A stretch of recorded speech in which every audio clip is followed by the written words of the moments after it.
Tá go le haispeantíomh an dóigh le screen recording ar PowerPoint úsáid. Tá sé seo an úsáideach mar ligean siad taispint sa daoine eile go ddíreach atá ar do scáileán agus ní ga go mbeadh PowerPoint a gceist agad corrobí go ddíreach úsáideann tú PowerPoint leis an rud a thaifeadadh. Mar sin oscailíonn tú PowerPoint mar dhéanamh de gra agus brúann tú ar insert agus ag an deirú anseo brúann tú ar screen recording. Nuair bhrúann tú ar sin tugaíonn píosa seo ag an mhar suas agus brúann tú ar select area agus roinníonn tú cén áit go ddíreach ar an scáileán atá tú ag iarraí go bhfeiceadh daoine eile. Agus an sin brúann tú anseo agus deireadh sé record agus nuair bhrúann tú ar record déanann sé thaifeadadh ar go ddíreach atá ar do scáileán.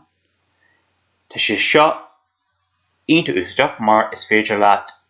go siomh idirlín chuir gas agus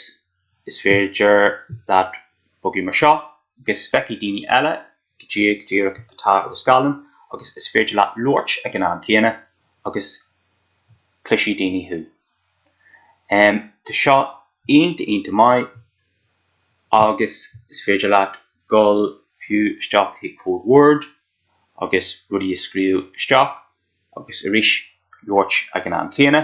má tá nótaí riamh olmhaithe agat is féidir leat na nótaí riamh olmhaithe a oscailt agus loirt fríd na nótaí ag an am chéine. Nuair tá tú críochnithe an sin brúann tú ag an mhar agus brúann tú ar stad agus bé an físeán an sin. Leis an físeán a thaibhil